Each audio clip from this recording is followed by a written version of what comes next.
Welcome, everyone, to That Kind of Nerds podcast, a weekly show where we break down the nerdy world. I am CJ Millen, joined, of course, by Josh Burns and Brian Thornton. I thought we agreed we're the Bernstons. I'm not doing that every week. That's unacceptable. It is. I don't like it. This week's episode is also brought to you by our executive producer, I should say, really, for this month, Brian Roman. He is a contributor to our Patreon campaign. If you are interested in getting some topics ahead of time or supporting the show, you can go to patreon.com/thatkindofnerd. And if you make a donation of $30, you too can be just like Brian and be an official sponsor of this episode. I'm going to call him executive producer, though, because Brian's a pretty cool guy. Yes, if you could start, if you're going to name an executive producer, then at least start by pronouncing his name correctly. I don't understand. I said Brian Roman. Brian. You're not saying it right. Brian? Brian, can you hear that he's saying Brian wrong? And we have to start this week with a correction because I am stupid. You heard it here and probably every week. They've heard it a couple times. Last week we were talking about Lego Marvel's Superheroes 2, and I was like, oh yeah, it's totally already out. Apparently, I need to learn how to read. You also need to learn how to speak. Because it's not available until later this year. Oh my god! Because apparently the game is not coming out until November 14th, so it's still in pre-order, and there was a trailer came out for it, and I, for some reason, don't know how to read, and my bad. I apologize. So anyway, my apologies. Marvel's Superhero 2. I didn't mean to slight you. Yes, Marvel is so upset with you. Marvel's very upset at me. They wrote many letters. So we are here this week to talk about many things, but there is one thing that we're going to start the show with, and I want to give a spoiler alert. We are going to be talking about Wonder Woman. All three of us have seen it. We all apparently have some different opinions on it, which I'm very interested to hear because we haven't talked about it yet. But if you're one of those people who hasn't seen the movie or doesn't want to hear someone discuss it anymore, you can go right to our show notes and you can see our timestamp. If you're just sick of the Wonder Woman talk. You can go to our show notes, you can see a timestamp, and you can actually skip by it. But if you're just tired of the Wonder Woman talk, let me tell you, the three of us have some fun things to say about this.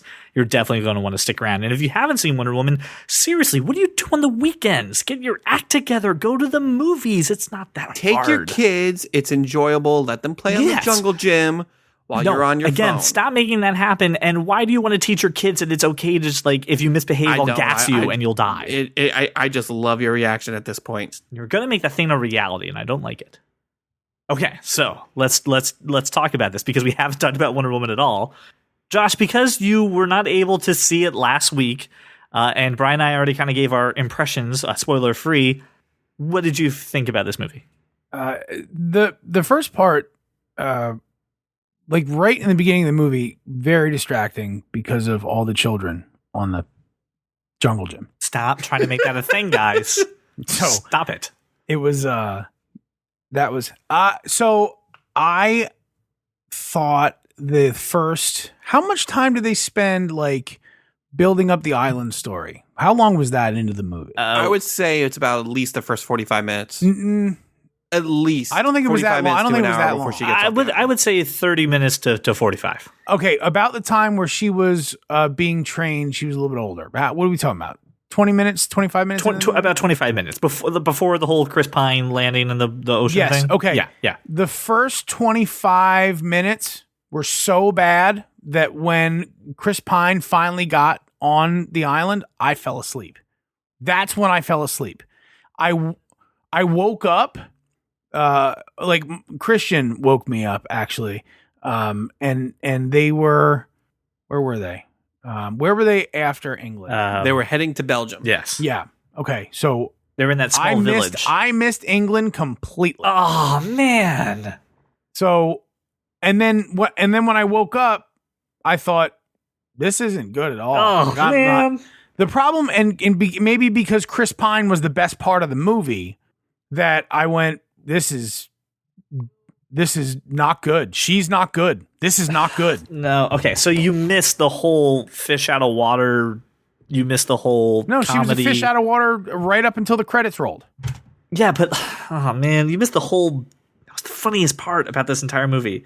It gave her so much more charm. She was so much better in Batman versus Superman. This was awful in comparison to what her role in Batman versus Superman. What? Yep. She was better in Batman vs Superman. Oh my, Brian. Okay, so Brian, can you tell Josh what he missed? Like why that scene actually is, why that whole act is. Just tell him what he missed. He's cracking his knuckles. He's gonna take a deep breath, taking Jim some Carrey glass, style. right? He's taking some grass, putting it on the field. See how the wind is blowing. Ladies and gentlemen, Brian Thornton steps up to the tee. Quiet, please. Quiet, please. Josh, you're wrong.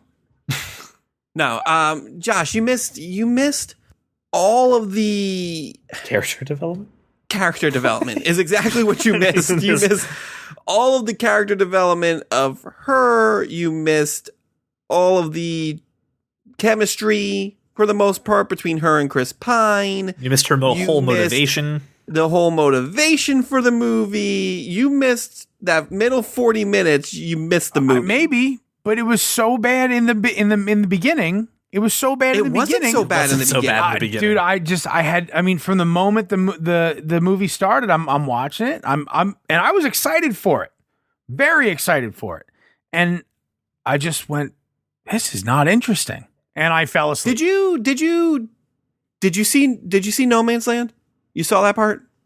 What part is No Man's Land? Where they're in the trenches and she comes out. She's got the shield. She comes out of the trench to traverse what they call No Man's Land. Nope. Because I don't recall this at all. No, because he saw the that is like the best scene in the damn movie. Yep. Josh only saw when they came to the village. And that is like the pinnacle of her character development and of his character development. Like you then missed the beginning the should have been better. Part. If it was the beginning better, was good. I don't think it was good. I thought Robin Wright was bad. I thought it was bad. Josh, I think you're bad. Maybe. Just for this moment. Maybe. Just for the next 10 minutes. CJ, this movie was totally forgettable for me.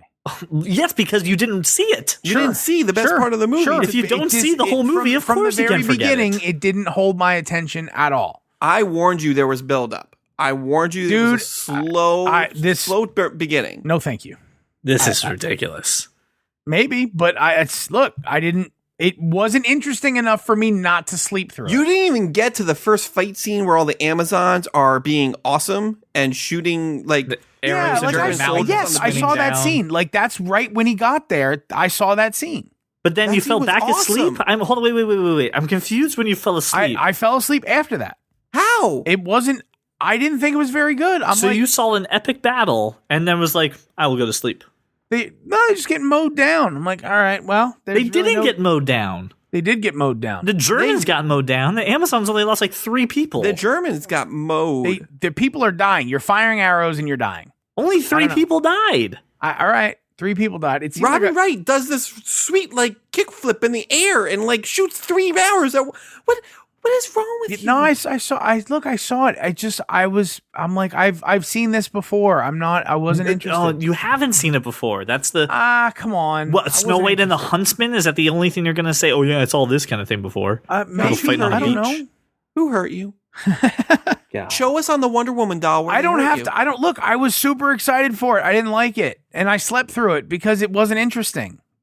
I'll watch it again when it comes out on iTunes. No, it's way too, like, at that point, you're going to be so late, and then there's a few months from now, you're going to be like, hey, guys, you're right, I shouldn't have slept through that scene. It was actually pretty darn good. It was much better than Batman vs. Superman. My opinions change about stuff after multiple views, but I'm not going back to the theater to see it, because here's what's going to happen. It's going to build up again, and I'm going to fall asleep. I'm calling it right now. It'll be on DVD by November, late November. I know, but I don't want to have to wait till November. For what? For you to see logic and light and realize that this is actually one of the greatest DC movies or even superhero movies that's been out in the recent time. Listen. First off, not the greatest superhero movie. Secondly, we got to remember who we're dealing with here because Josh likes Batman v Superman. Right, so then he'll love this. He saw it on the iTunes and he enjoyed it. Right. Well, he saw the extended cut. Okay. Sure. So everyone can like it when you fix part of the movie. Even the extended cut, it has major flaws. I know, but at least it's better than the theatrical cut. I feel your pain. But my point is, Josh seemed very defiant and wants to just be the exact opposite of everything we think about DC. Blatantly, I think Josh secretly likes this movie, but he's just doing this to anger me. And I would not put it past Josh at all. Can we get Christian on the show for the next he thinks I'm hour? crazy, dude. He loves Because it. he saw the movie. You Christian didn't see loved the it. movie. Zoe loved it. Zoe Laura loved loved it. None of them understood why I fell asleep. I'm telling you right now, we've already heard Christian. I want to hear Zoe's opinion. Because when we went to see Guardians, Zoe was so pumped for this. She wanted me to go with you guys. Are you kidding, dude? She's been running around the house doing Wonder Woman moves for Good a for week. her. Good for her. Practicing the whole the whole using your wrist to block. Get her a lasso. Let her. She's wrangle. already said she's like I'm Wonder Woman for Halloween. I'm Wonder Woman. That's Good it. for her. Okay, you're Wonder Woman. I think it's wonderful. I love that she loved it. You know what I didn't do? I didn't debate with my family why or tell them I hated But it. that's why said, you have us. I fell That literally asleep. is what this podcast is for. Guys, I fell asleep. Right, the opening of the movie, the first 30 minutes, whatever it were, they weren't good enough to keep me awake. That's all there is to it. That sounds like a you problem, though. That doesn't sound like the movie's fault. But I'm not saying it was a bad movie. I said I didn't like it. I didn't think it was very good. It wasn't Wait, hold on. interesting. How is it's not very good? Not it's a bad movie. He's not. But his point is, he's not condemning us for liking it. He Not just at all. didn't care. I'm for not it. saying you guys are wrong. I haven't once disagreed with your assessment. I don't think you're wrong. I'm saying I didn't like it. As excited as I was about it, I didn't like it. To the point where I fell asleep, didn't like it. And just for a frame of reference, how often do you fall asleep at movies? 50% of the time. All right. Well, at least it's not like a oddity. No, it happens all the time. If I'm not interested, I fall asleep. I fall asleep. You know what? Probably more often than not, actually. So probably more like 75% of the time. More than you sleep on? 50%. Yeah, like Inside Out, I fell asleep there. There are points in that movie I just You can fall asleep during Inside Out. I'm okay with that. Shit like that, right? I mean, obviously, most of the kids' movies, I'm just out. Yeah, kids movies I can give you. Hotel Right, Transylvania 2, Kubo. Yeah, fall asleep during those. Star Wars, no fall asleep there. Right. Guardians, no fall asleep there. So there's an honest likelihood that you're going to watch this at home when it comes out and not fall asleep. Yeah, I tell you what, if I fall asleep the first time I watch it at home, we've got problems. All right, so then I'm still shocked by this. So let's talk about what you missed, because I think this would kind of give you a better picture and kind of give you a good movie. And I think it's one of the things that made this movie better than any of the DC movies that are in this extended universe. Let me tell you before you try to convince me using spoilers what my biggest problem was. Please. And that's also I was corrected by Laura, and apparently it's like Gal Gadot and not. But I'm not. No, she's French. No, she's Israeli. She's Israeli. But okay, it's just easier for me not to pronounce that T at the end. So Gal Gadot. I think my biggest problem was. No, I know my biggest problem was she seemed to me as green at the end of the movie as she was in the beginning. She seemed soft. She didn't seem a badass to me. Now, if you're saying that everything I missed is going to change, that I thought she was green in the beginning, I felt like she didn't really evolve much at the end. That's how I read it. I disagree with that assessment. Okay. But I understand how you got there. I do. I can see your frame of reference for that and read that as not a huge development within the character, especially to where she is in BVS. Saying, Right. How did we get from there to there? Like, where's the maybe if I'm saying I'm basing everything on, I loved her in Batman versus Superman. I loved her, and I was so excited because of that, and I don't feel like she lived up to that. No, I understand. I don't agree, but I understand where you're coming from. I can see how you got there. Brian's still like, I hate you. And everything you stand for. Brian's got some serious. And go fuck yourself, Josh. Why have you disappointed me so bad? God. I think the reason you feel that way is because you missed the most pivotal scene in the movie, which is the no man's land. So scene. let's talk about a few things. So here's what made this movie really great, right? This is a character who, you're right, started Bambi eyes, right, in the beginning, right? Oh, it's all just, I have to stop Ares from destroying the world in Ares. It still was at the end. No. The whole point is that the doe eyes comes from the fact that she thinks all the evil in man's world is created by one god, Ares. Right. And she realizes by the end of the movie, she realizes that, yes, That's not the case. Mankind is not perfect, but it's still worth fighting for. She's still green. She is still a rookie by all standards. Yes. But she's not, I wouldn't call her soft. I would still just, I don't think she's at BVS scale. And you're right, Josh, there's 100 years and blah, blah, blah. But I just don't think she's there yet. And her whole thing in this movie and as a character is that, yes, I'm a warrior. Yes, I will cut you as soon as look at you. But her whole thing is that I am all about fighting for peace and love and hope. And that's her thing. And what I loved is that she sees the flaws within humanity, right? She realizes that it is in areas that the human race is inherently flawed, but she loves us anyway. And she'll still fight for us on our side anytime that we need it. Like, she's still outraged that the Germans were killing millions of people. She was still outraged that there was war. She was still outraged at what we were doing as a collective species and civilization. But she was willing to still defend us and still be there and still be a beacon of hope and still challenge power, when she has the opportunity to. I'm going to watch it again. I'm going to watch it again when it hits iTunes. Obviously, it's already pre-ordered. And here's the scene you missed, Josh. She's at she walks into what looks like a parliament meeting, maybe of like a defense cabinet. It doesn't look like the entirety of parliament. And she's a woman who walks in there, and of course all the all the upper lip British people say, "Oh, a woman, all the stuffed shirts, yeah. Oh, how could a woman be in here? How dare she?"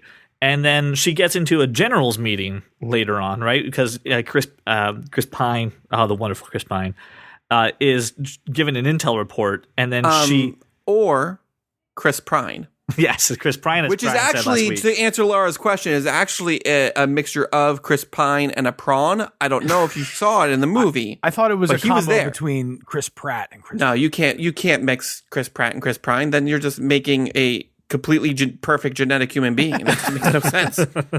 You can't have perfection. She challenges a general. And she speaks up and she says, how can you treat some people's lives more importantly than yours? And you're a coward. And she stands up to this person, this general, and it really motivates Chris Pine's character to go do a stupid, foolish suicide mission in his mind to go ahead and to go fight for her cause. And that's where she starts to get her faith in humanity.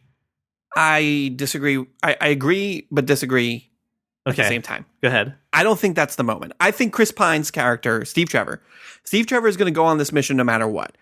And she even says it when they leave that, when they're at the bar, she's like, you were going to do this no matter what. The moment where he decides that this is somebody worth supporting and worth fighting behind is that no man's land scene. That is why this scene is so important. Yeah. Because you spend 5 to 7 minutes of them walking up to the trench and walking towards the trench and trying to get to Belgium. And she's seeing all this death, all this destruction, and she just wants to help. Yeah. And they keep on telling her, no, that's not the mission. You need to keep moving. And there comes to the point where she just says, all right, enough is enough.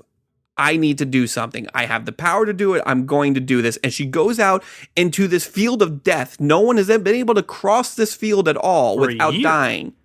Huh? For years. Yeah. For years. And she does this by herself. And then that's when Steve Trevor turns to the other guys and like, she's taking all of the fire. We need to go support her. And not only that, but not only is she just taking all the fire, we need to support her, but she's distracting them to the point that we can flank them and we can actually have a chance. Like, this is the hope that we've been looking for. Right. That's the moment that connection that you're talking about happens. And there's so many times in other movies, right? So not just superhero movies, in other movies that it is, hey, yes, something terrible is happening over here, but we're going over there and it's for the greater good. And at the end of the day, it's gonna balance out what's happening in front of us. So if we can keep moving past this and use this as motivation, at the end of the day, even though we're far away from it, we still made the right choice. And she goes, nope, it's the wrong choice.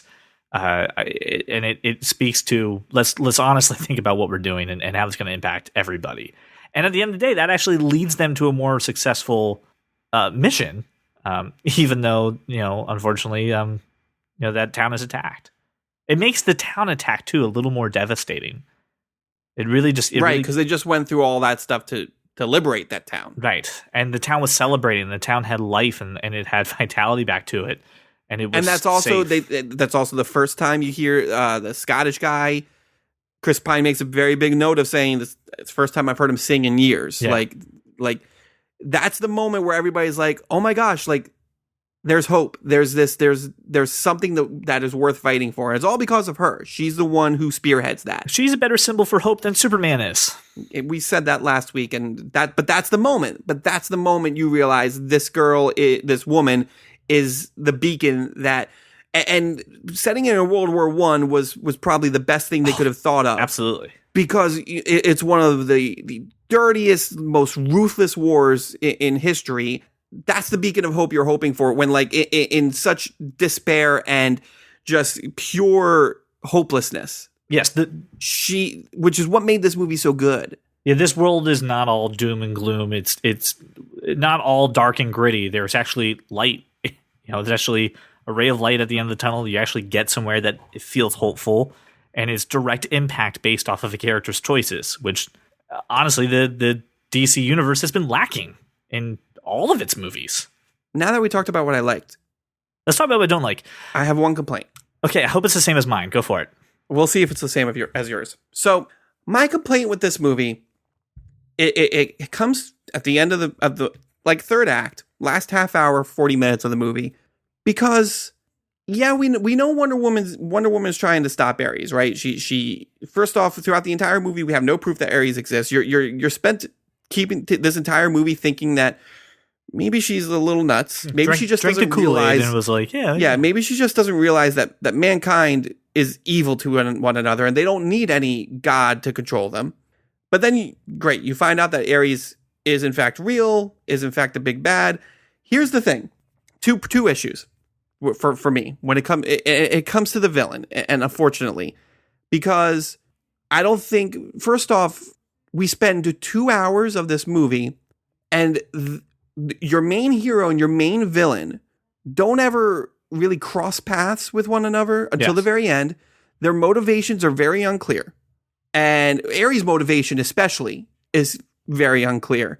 And he, even though he's had meetings with her throughout the movie, has seen her, does nothing to actively stop what she's trying to do. Right.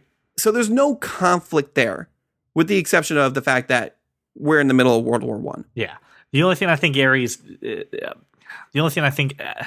I agree with you. So we're on agreement on this. I think the only thing Ares is trying to do is the same thing that Emperor Palpatine did. Yes, let the Hage fill you, come to the dark side kind of thing. Right, he's trying to flip her. Well, and I imagine, again, I'm just trying to explain it. I'm not defending it. I think he's trying to get her to go to this place, see the devastation, see how bad humanity is, right? See that even if she kills Ares, right, and she thinks that, oh no, I killed him, but yet nothing changed, that he can lean on that moment and just turn her into a villain.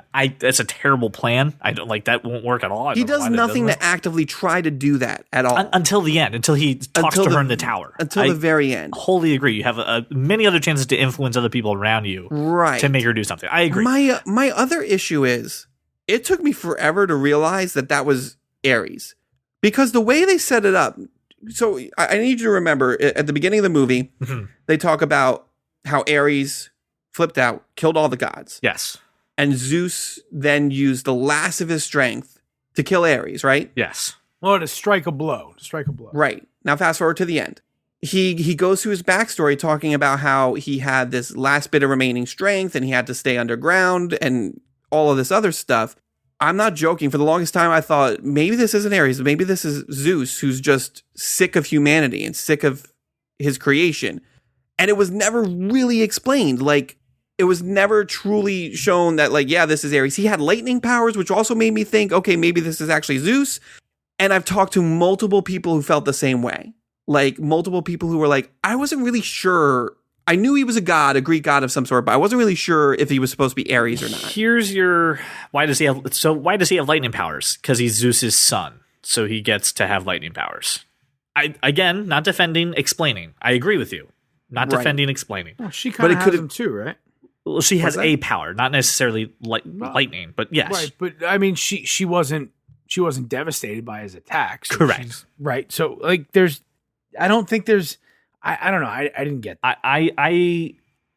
I can see where you get that, Brian. I was pretty I just bought feel like into the fact that third it act was a Ares. little muddy. And I said last week, it is nothing that makes me think this movie is bad in any way. But I feel like it could have used a little bit better explanation. Here's the thing that my wife said. I really enjoyed this movie. This is pretty much a really close approximation to Captain America: The First Avenger. Same kind of formula, just throwing this god aspect to it, and Red Skull and Ares. And I was like, I mean, You want to make that correlation, I completely understand. Everybody was going to make that correlation moving into this, knowing what this movie was supposed to be. I get it.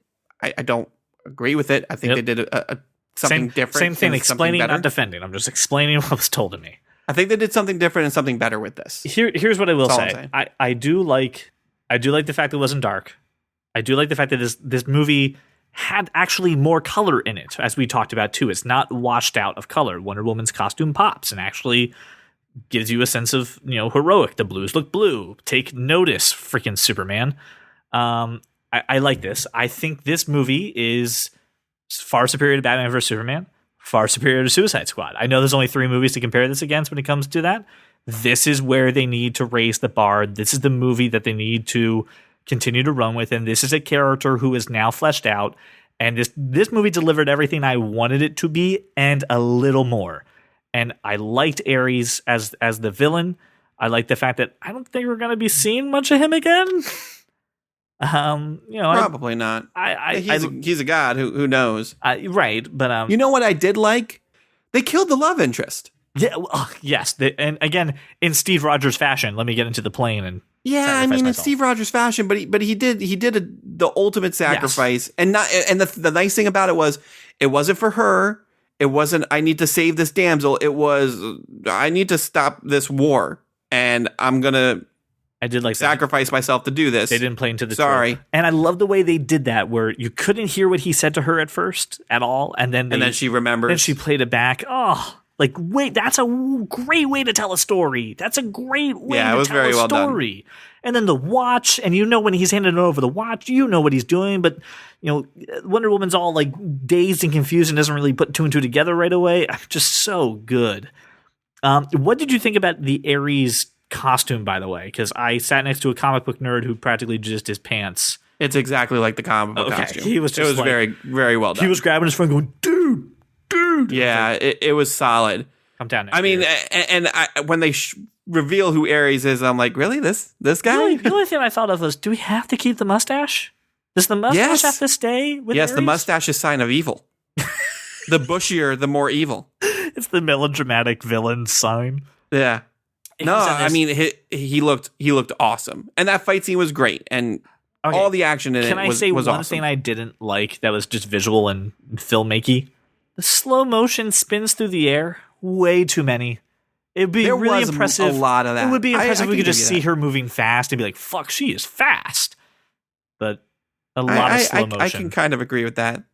Other than that, but they did a lot of slow motion stuff with her lasso, and every time she kicked like 30 people's rear ends with her lasso. Was great. That was awesome. Slow mo the lasso, fine, but every time she like jumped in the air and did a slight, she like tilted her hair the one way, it'd be like slow mo. It's like a little overkill.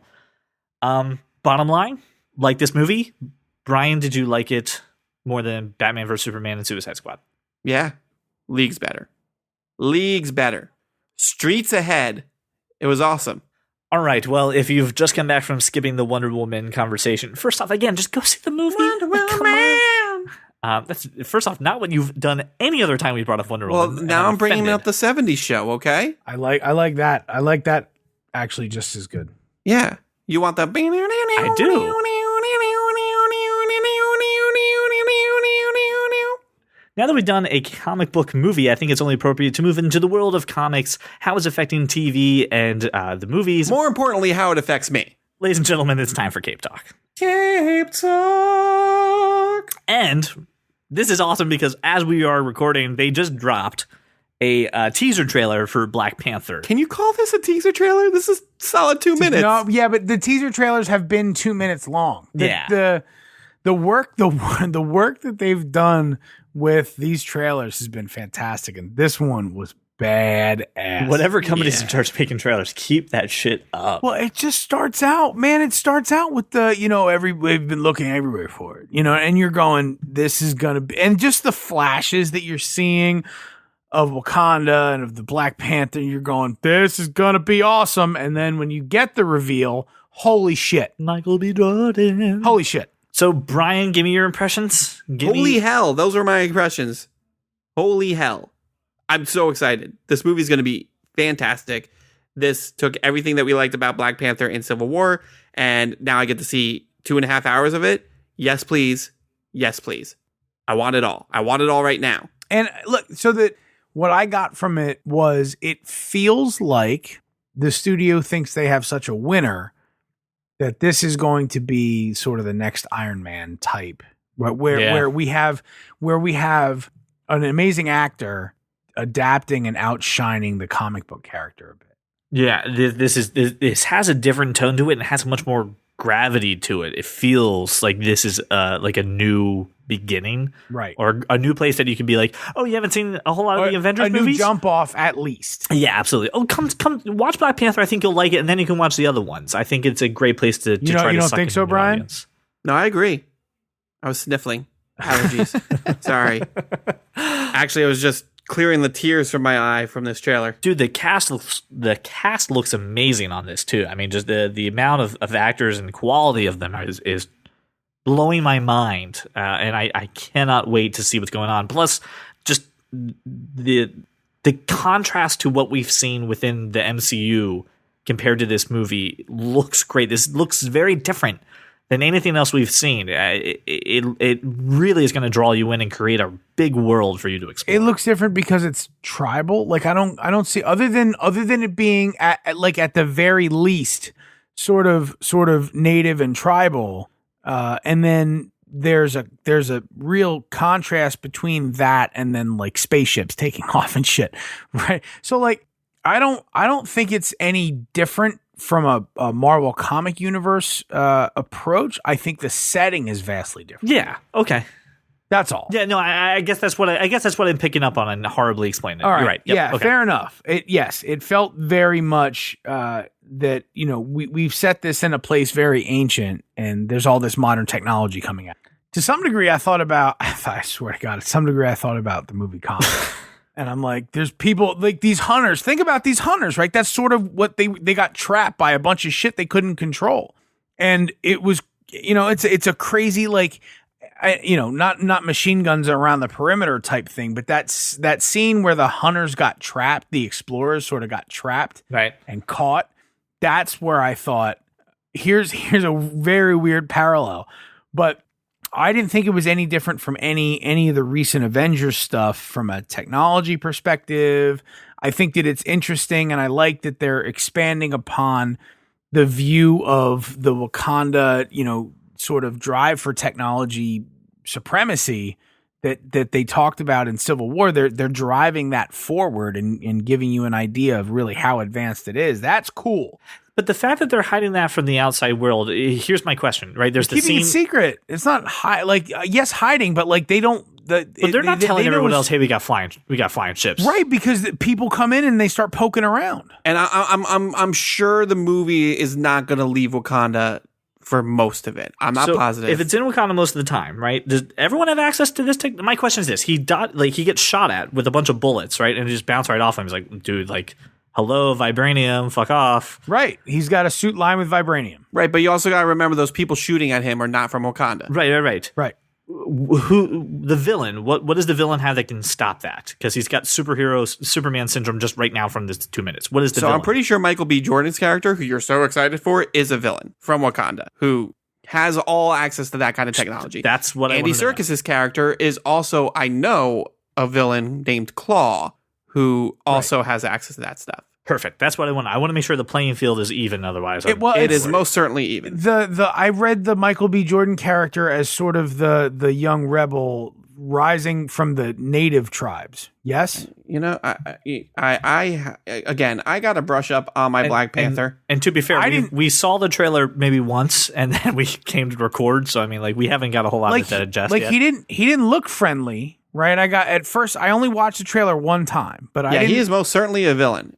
Eric Killmonger is who. The name is Killmonger. That's the character name, Killmonger? Yeah. No, I think he's a bad guy. No, he's definitely a good guy. Killmonger, absolutely friendly name. Killmonger is he's just the guy you work out with, just goes to the grocery store with you. Yeah. So who's coming? Well, me, the Bernstons will be there, the Meltons as well. Killmonger. You know what? I can't make it.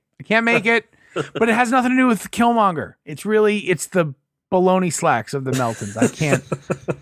I can't handle it. Killmonger's a good dude. Can you tell him to meet me at Starbucks next week? You know who'd be great? Killmonger and Taserface. Those two hanging out together. So good. Under the naming conventions. You done making fun of comic book names now? Taserface was bad. Taserface was bad. But they mocked it, so I like the fact that they mocked it. I don't know if anyone's I doubt they're going to mock Is anyone going to mock Killmonger? No, because his name is freaking Killmonger. It was Killmonger. I answered your question. Killmonger is a Black Panther supervillain, as well as Ulysses Claw, who are both prevalent in this trailer. I'm excited to see what kind of turns out of it. I don't know what they're going to do if Claw's just going to be like a warlord, or if they're going to give him his... kind of hoping he does hate the Panther. He also hates tricksy hobbitses. He doesn't like them either at all. No, he does not. Oh, Lord of the... I can't look at that guy. I can't look at him. Tricksy hobbitses. We hates them. I can't look at him. Sorry, I'm just dumbfounded. Anyway. Why? Because how is that guy any other character for you? Because it was a CGI character. It wasn't really his face. But Smeagol, you saw Smeagol, you saw the transformation. Now I can't get it out of my head. Okay. All right, we're all excited. We all feel good. You can watch the trailer right here in our show notes if you haven't seen it already. While you two assholes were fucking off about the name Killmonger, I watched it again, just FYI. Name is Killmonger. All right, so Brian, there is actually some comic book news happening right now. Right meow? Right meow. Right meow. Actually, right meow. Right meow. Can you tell us what's going on in the DC universe in comics? Oh, you mean Bruce Wayne proposed to Catwoman? Yep, that's exactly it. Oh, okay. Did I bury the lead? No, you just like... No? Is it still Selena Kyle or is it somebody else? Still Selena Kyle. Okay. I'm not gonna lie. I'm not caught up on my Batman. I have them all sitting here. Sure. But you texted me and asked me if it was a big deal. And I was like, of course it's a big deal. They've been playing this cat and bat I knew game you were gonna say forever. And also, it wasn't just you who thought it was interesting. Our producer for this month, Brian Roman, left a message on our Patreon page asking us a little bit about your thoughts on this event. So Brian Roman sent us a very lengthy prediction. It's not even a question for me, but I'm going to comment on his prediction.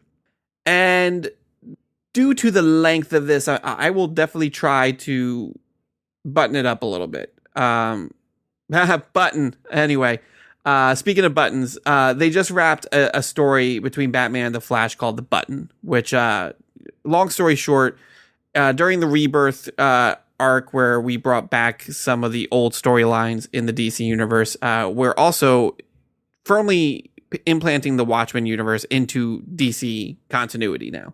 And in that story, Flash and Bruce end up going to the Flashpoint universe, where in Flashpoint, Thomas Wayne is Batman, and Bruce ends up actually dying in the alley, and Thomas Wayne picks up this vendetta to become the Batman and kind of right those wrongs. So I guess Brian's prediction here is, he goes on for a while about how much Damian sucks. I could not agree more. I hate Damian, who is the current Robin and actual biological son to Batman and Talia al Ghul. Thomas makes a big point of saying, listen, this is not the life I wanted for you. I did not want you to be this person. You need to be there for your son, not as Batman, but as Bruce Wayne. So Brian is making the prediction that Tim Drake is going to pick up the cowl and become Batman, and that Bruce is going to step down, especially now that he has proposed to Selena. There's plenty of reasons why he should step down and be a husband and a father and try it and get that life that he wanted. Is that a good summarization, CJ? Yeah, no, I would agree. That's pretty much the crux of what he's predicting. Okay, so Here is what I have to say to that, Brian. Not that I don't think it would be a decent idea, but I don't think it's going to happen. And for multiple reasons. Here's why. In the past 4 years of Batman comics, we've already killed Batman. And we went through this big storyline, quote unquote, killed Batman. We went through this big storyline of who's going to take over the Cal, and everybody knew the obvious choice was Dick Grayson. Dick Grayson is his oldest adopted son, his heir. He's the most well trained, and he's smart. I would argue to say that Tim Drake is smarter than Dick, but he does not have the training or the background that Dick does. I know they're promising big things for Tim. I don't think this is it. I think Tim is going to play a bigger role. Don't get me wrong. Maybe his bigger role is the fact that he has been missing and presumed dead for a while now. I don't think he's going to pick up the Cal. I don't think Bruce is going to step down. I think we just did this in the last year where we had a storyline where Bruce lost his memory and went and lived a happy life and was with a girl and was, helping children and doing what he could. And we had James Gordon being Batman. And in the chaos of that story, Bruce consciously makes the choice to take on the pain and the suffering that he's endured all these years that he has forgotten to be Batman. It's a very common trope for this character that, listen, Bruce Wayne is the disguise. Batman is him. That's right. Who he is. Yep. I don't think he's ever going to give that up. Will it be a point of contention moving forward, especially now that maybe him and Catwoman are actually going to be in a relationship, and it might, cause some friction between him and Selina? Sure. Will he try to be more active in Damian's life, not as Batman? And maybe he'll make Damian stop being Robin and maybe try to make Damian be a kid for a while, which I'm all on board for, because if you are a Batman fan and have more than 2 brain cells, you hate Damian. Everybody hates Damian. So maybe this is Tim Drake's foray back into becoming Bruce's number 2 and being the Robin that we all know and loved, because he's probably my favorite Robin. Dick Grayson is his own character. He's Nightwing. I love Dick Grayson, but Tim Drake is my Robin to me. I'd be okay with that, but I don't think he's ever going to step down. So from an outsider's perspective, right, who my last interaction with Batman and Catwoman was, of course, the movies. It sounds like this marriage is not only a big deal because, a hero marrying his... a villain's harsh. She's kind of like neutral, right? She's not a villain. She likes to bend the rules. Right. She's like, I don't want to kill anybody. She's but in the gray. Okay. Yeah. Like, she lives in this really gray, murky area. It's a great place to kind of open up a discussion of just, can that relationship exist? But also, how does this trickle down to the rest of Batman's loved ones and organization, right? Will this stick? I don't know. How is this going to affect the rest of the Bat family? Obviously, honestly, last time they got together, Dick Grayson was very outspoken in saying, she's good for you. You don't screw this up. Right. So I think she's a great foil for him, because she is not so despondent and terrible and suspicious of everybody. She can bring him out of that darkness, but I don't think he's ever going to give up being Batman. So overall, though, happy, good use of some drama happening in the DC Comics? Yeah, absolutely. And I can't wait to read it. All right. So that kind of nerd listeners, I have done a service for you. If you are a subscriber to Apple Music, you may know that Planet of the Apps has actually released its first episode. And we talked about this a while ago when it was first released. A long while ago. So long ago, I didn't think it was happening anymore, and it made me happy. I was really hoping it didn't. But it came on. I had 45 minutes to kill, and I watched it for you. You could have rewatched anything. I did it for you, the listeners, so you don't have to. Well, you did it for me. It's as bad as we think it is. It's just bad television. Like, they have like the whole like. They keep all right, guys, we're setting up the stage and the bells ringing and quiet on the sets. Like, that stuff stays in, which is like jarring. Like an episode of Saturday Night Live? Yeah, or like a really bad, like, hey, let's do a little behind the scenes Studio 60 shit. No, it's terrible. Don't ever fucking do that. You're not Aaron Sorkin. Stop it. Only two people get selected to like say yes to their app. And it's a montage of people going, no, no, no, no, no. And people are discouraged because they're shooting down everybody. Well, no shit. Because you have will.i.am, Gwyneth Paltrow, Jessica Alba, and only one person who has any business being there who's a venture capitalist. There's a moment where someone is pitching an app that actually has like some real world applications, would actually be a pretty darn good thing and would really kind of help a lot of people. And Gwyneth Paltrow, will.i.am, and Jessica Alba all kind of go, I really like to help you, but I just don't have the expertise to do that. Well, no shit. Like, you're just famous people. Like, you don't, like, you've never written an app in your life. Like, of course you have no way to help somebody. And then this other guy comes in, right? And he's smooth. He's one of the guys that gets selected. He's got an app called Pair, which is doing what I want every augmented reality thing to do. I want to look at furniture in my house and see how it looks, right? And I want it to be scale, I want it to be easy, I want to pick from retailers. That's what his whole pitch was. But then he starts changing. It's like, well, I want to give people like the SDK to like make augmented reality, and we'll sell them that, and we'll own all these maps. He's talking out of his ass, right? Because at one point, and I forget the other guy's name, the guy who actually means anything, is like, you're not the only person who can do this. Like, another big time developer will just come along and do what you want to do. So I'm not going to help you out. You're stupid. And Jessica Alba's like, this would totally help my Honest brand. Oh my God.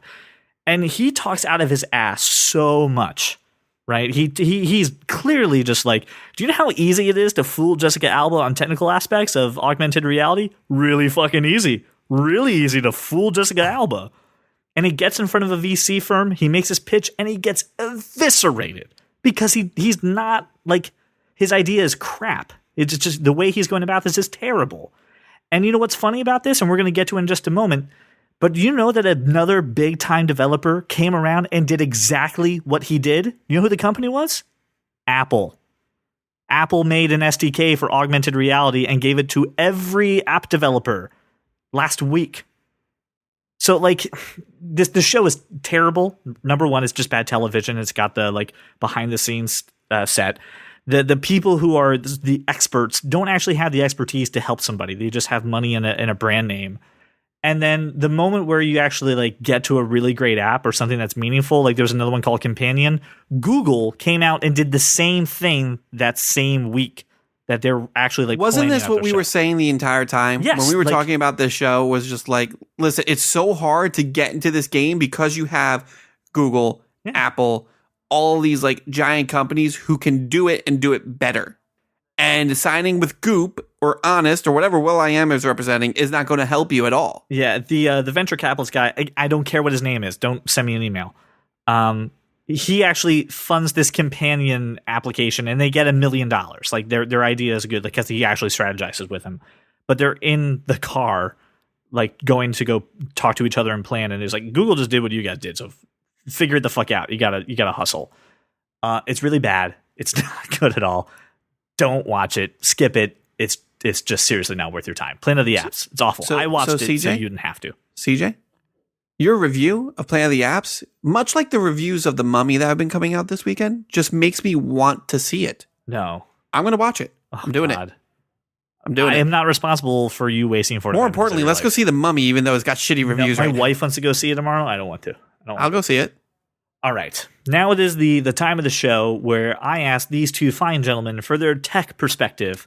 That is not the theme. He's got fancy tech perspective. He's adding trills at the end of it. Not sad tech perspective, but fancy. The part of the show where we talked about Wonder Woman, this is where Josh was just like, well, obviously I fell asleep, so I'm just going to tune out until you guys are done talking. This is where Brian gets to do the exact same thing because we're going to talk about Apple's Worldwide Developer Conference, WWDC. We're just going to talk. We're not going to talk about it all. A lot of stuff happened, blah, blah, blah. I just kind of want to talk about some big ticket items and some big things that we kind of I refuse to watch WWDC anymore. It's just, it's like, you know what it's like? It's like going to like a bad like improv concert. Like it's just a bunch of bad presenters is the problem. I can't watch these guys present. It's terrible. Anymore. It's like you go and you take your friends and you're just like, hey, this is going to be really funny. And then it's not funny at all, even though it's people doing what they love. And then like you never hear the end of it for like the next 6 months. Yeah. And then 6 months later, like it finally dies down. And then you get a notification saying, hey, we're having another concert. And they're like, well, hey, remember how crappy the last one is? But you try it again anyway. And it's still just as bad. And then you never hear the end of it again. And then you stop going. But every year you still hear just how terrible it was. They did not do a shit ton of dad jokes this year. There was no Eddie Q in a Hawaiian shirt making karaoke jokes. Awesome. Get rid of that shit. It was rapid fire. The presenters were good, which was, I mean, that's a rarity. I heard, you know, and Craig Federighi has been that man's on fire. This is where I insert my Ron Burgundy I don't believe you gif, because I don't believe you. But Josh, anyway, I don't really want to talk about the people on the stage because we did that before and whatever. I want to talk about what you've read and what you took away as important. So I'm curious to hear what you think. I'm going to pan the hardware completely and say that they seem to really be doing some pretty innovative stuff with iOS and specifically how the users interact with their environment. Yeah.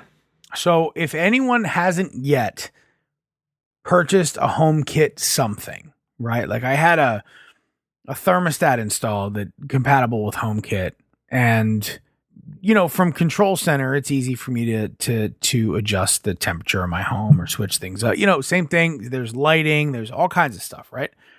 Anything HomeKit, anything that you can possibly control in your home. Seriously, go buy a Philips Hue. I mean, right.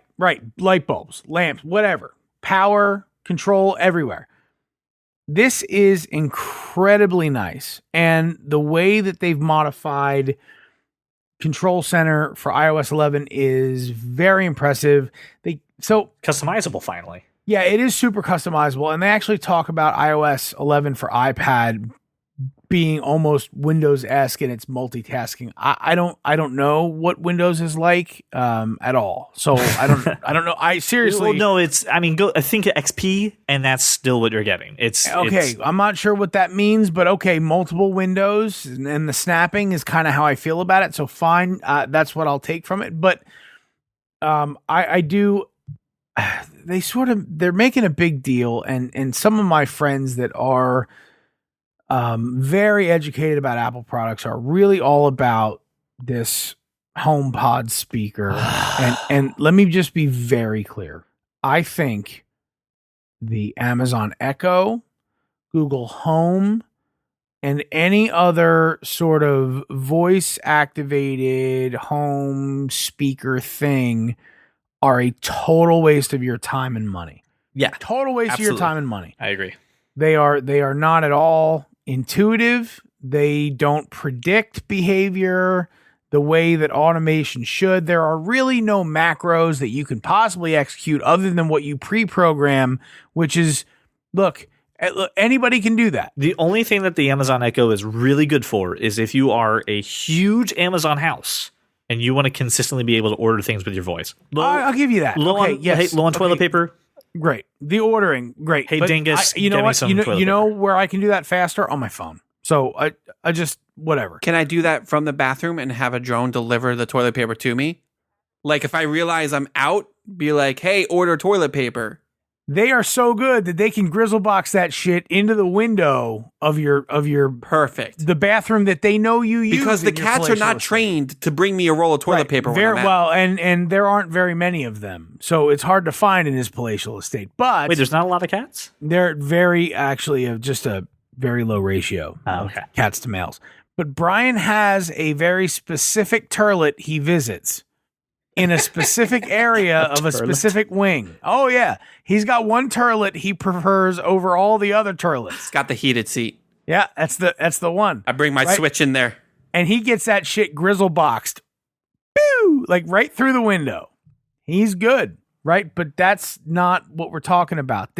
So look, HomePod, I'm sure it'll be a great speaker. I'm sure it'll be able to take on Sonos as far as speaker quality because Sonos isn't a speaker company. They're a software company. Fine. No problem. Fine. Right. But the problem is it's integrating Siri, and Siri is still very, very, very far from perfect. And I'm not the phone Siri guy. I don't ever use Siri on my phone. However, my car has CarPlay. So when I'm driving, all I have to do is say, "Hey Siri," and then I say what I want. So sorry to all of you whose Hey Siri just activated. And what happens is, at least 25% of the time, I end up in a screaming match. No, I agree. In my car, because it's pissing me off. Just do what I need you to do. And none of these, not the Echo with Alexa, not Google Home, none of these work well 100% of the time. None of them. Yeah, I agree. I get where they're coming from. I'm glad that they came to it. I'm glad they didn't position it though as a huge Siri assistant. It was, hey, Siri's a musicologist. Oh yeah, she'll also like set alarms, do the weather, and that stuff too. Yeah, but the truth of the matter is that people are buying it so they can go, hey Siri, hey Siri, can you play Chuck Mangione? Feels so good. No, I agree with you. And I've been thinking about this. I love this gadget stuff. I love this. So I was like, I want to get an Alexa. I want to get an Echo. I was like, I don't have any need. I don't buy anything from Amazon. Okay, Google Home. I'm not in the Google ecosystem. Okay, well, Apple will make something. I'm like, well, what am I going to use it? Like anytime I want Siri, she's on my phone. So I just go, hey dingus, and then do something like set a timer, turn off my lights. Everything automated I will do through my phone, through my iPad, through my MacBook. And if I want something to read me first of all, I don't like being read to. So don't read to me ever. It's to the point where you're going to be very disappointed in the podcast next week, Josh. I don't let my children read to me. I don't like being read to. I do not like being read to. I hate it. Right? I can look and I can read, I can listen, but don't fucking read to me. Do not do it. Here's what I'll come, and this is my big thing, and I'm going to beat the same horse I've been beating for years. And it's okay, Josh. I'm going to read War and Peace for the next 5 hours to you. It was the best of times. It was the worst. Oh wait, that's the wrong story. Right? Shit. It's Dickens. Go ahead. I have been a huge champion for AR VR, right? I think this is huge. Apple is now giving application developers the open source SDK, not open source, they're giving them an SDK to go ahead and put VR in their applications or make new applications that use your camera to do that. Listen, it was a huge success for Pokemon Go, but the problem with Pokemon AR, yes. Sorry. It was a huge success for Pokemon Go. The problem with Pokemon Go was Pikachu was not on your sidewalk, right? He was floating ambiguously somewhere that resembled your sidewalk. And now that you can have a kit from Apple using the camera correct way, Pikachu's in his right spot. But again, I am a firm believer of this is a great way to buy furniture, right? You make a furniture purchase only maybe once or twice every couple of years. You don't buy huge, big items of furniture very frequently. So you want to make sure that it looks right in the room. You want to make sure that it's the right style, that it fits there. So being able to do that with your camera natively is really great.